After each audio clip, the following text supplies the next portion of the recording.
yourself, time, energy, and money. That's what system is. You know, and that's really what it is. You know, when you have a good system, it saves you time and energy and money. If you don't have to waste time doing it the wrong way, you don't have to waste energy, you don't have to waste money, you know, doing things unnecessary. So system is designed for you. It's not an obligation. Some people say, oh man, do I have to follow the system? Well, you don't have to follow the system, but you get to use the system because it will save you a lot of time and energy and money. And in Rimon, the system is basically the presentation,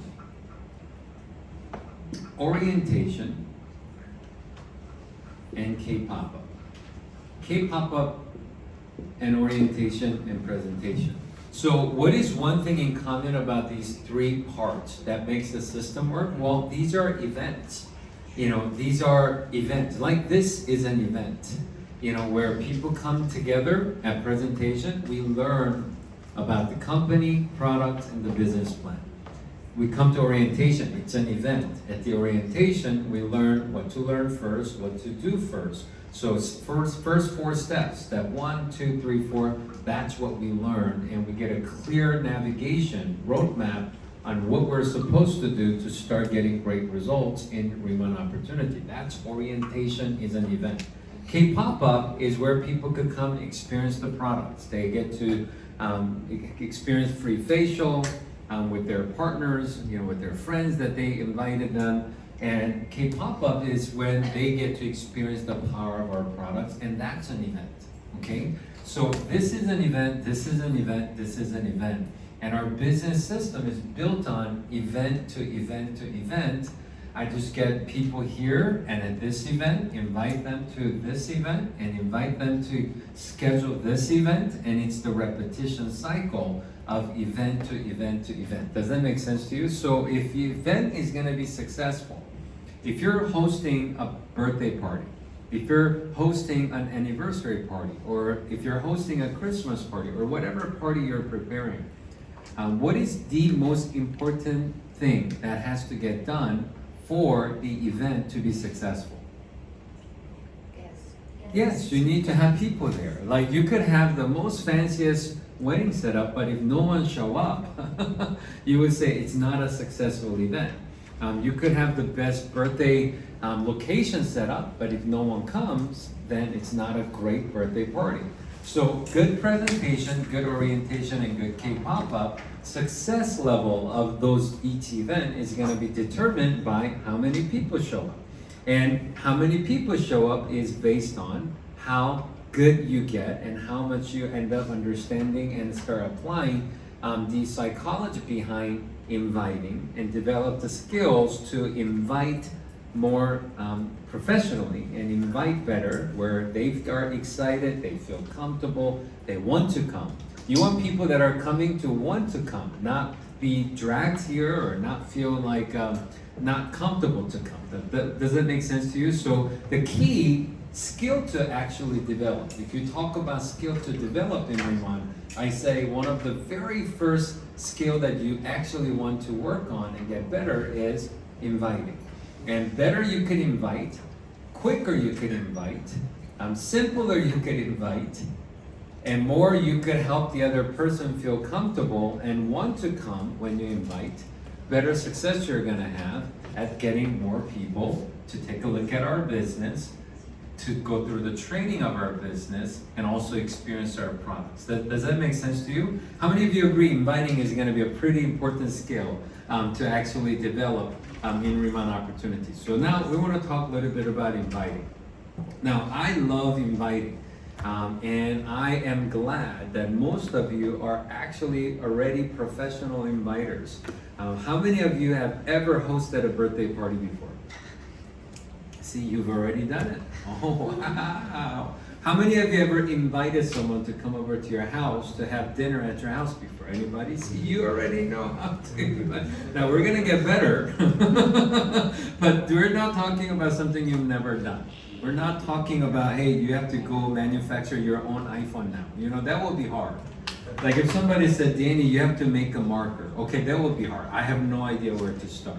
But inviting, actually all of us have done it, and we've all done it our whole life, like our whole lifetime. Inviting someone to lunch, inviting someone to go watch movie, talking about movie. There's 2 movies out that I really want to watch. We've been so busy I didn't get to watch. And of course the first one is Mission Impossible. You guys saw, is Mission Impossible out in Hong Kong? So good. Who already saw? Oh man, I'm so jealous. I heard this is the last one. Is it? Always the last one. Oh, it's always the last one. Oh, she's so smart. I love Mission Impossible. Anybody like Mission Impossible series? You know what I love? Every Mission Impossible, Tom Cruise, Ethan Hunt, and his friends, they're like, we're gonna do this, we're gonna do this, we're gonna do this, we're gonna do that. And always his colleague will ask him, how are we gonna do that? His answer every time is, I don't know, but we're gonna figure it out. I love that, and I think that's kind of way of life. Anytime you want to do something good, something big, something powerful, something you've never done, usually we don't know how. I just know that it's gonna get done. I don't know, we're gonna figure it out. So I love this. The other one is the ballerina. John Wick, is that out here? Anyway, John Wick series, the next one is out. I heard it's good, but I haven't seen it. But anyway, sorry, I got distracted. My mind went to movies just for about 30 seconds, but I'm back, okay? So we want to invite better. So let's talk about some inviting tips, okay? If you're taking notes, you can write this down. The very first thing that you should do before you start inviting is making a list, because by making a list, now some of you are like, well, I don't need to make a list. I got everybody in my phone book. I have contacts. I have 100 people's phone number, or 1,000, or 3,000, or how many ever. I have it. We recommend that you actually write down a list and make a separate list, because it actually gives you posture when you're inviting.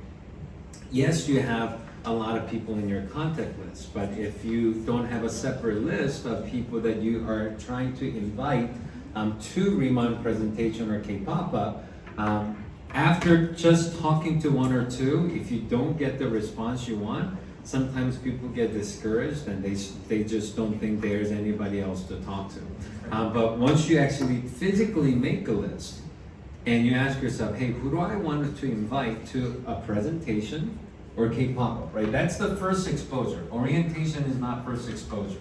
This is for someone that already went to a K-pop or a presentation. So who do I want to invite to come look at the business or come experience the product?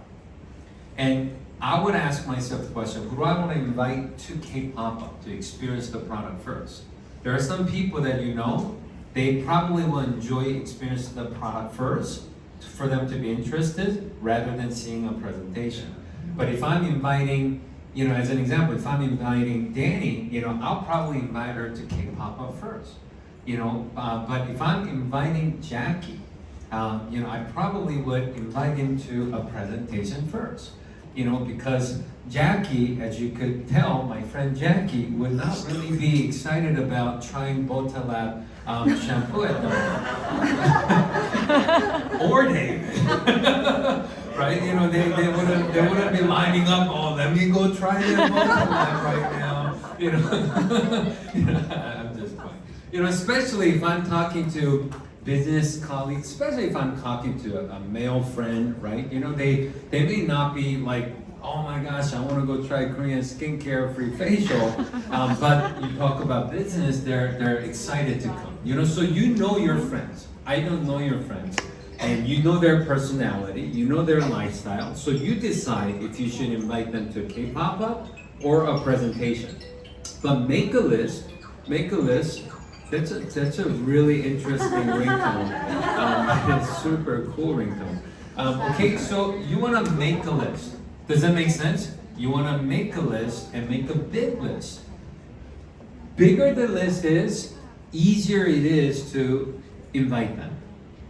Because if you have 100, you talk to a couple, and if their answer isn't what you're looking for, it's okay, you still have 98 more.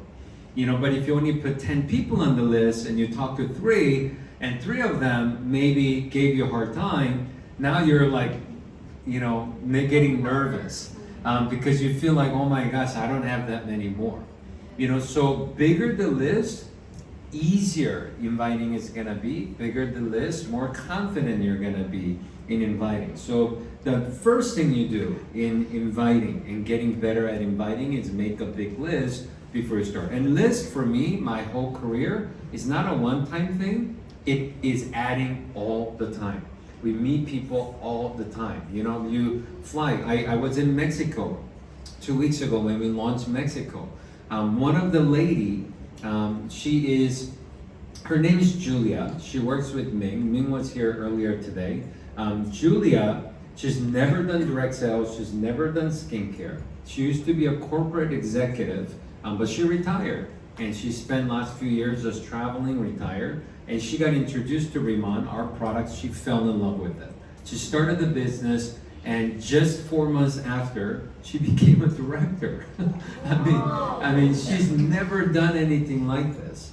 And and she's very successful and comfortable financially, but she just loves our products, and she's loving building the business and having great time.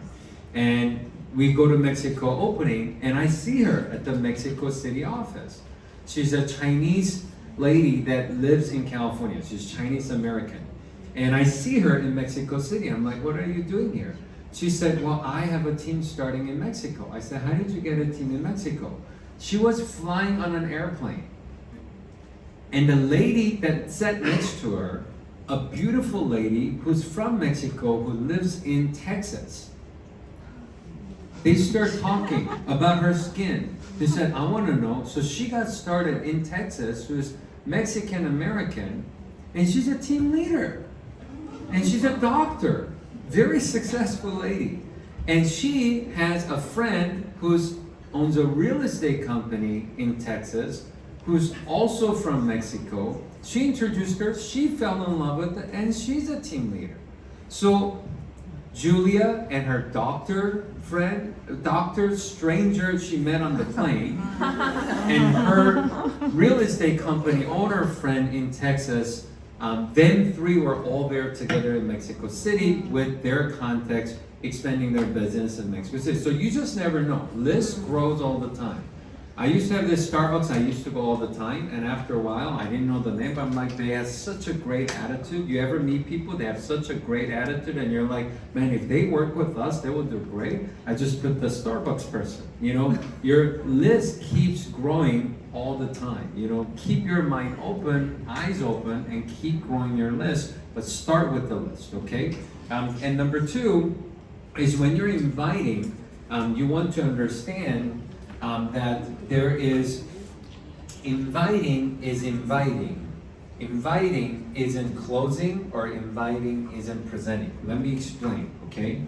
So in presentation, there's an inviting, explanation, which is presentation, and after that, helping them to make the decision, which we call that closing, okay?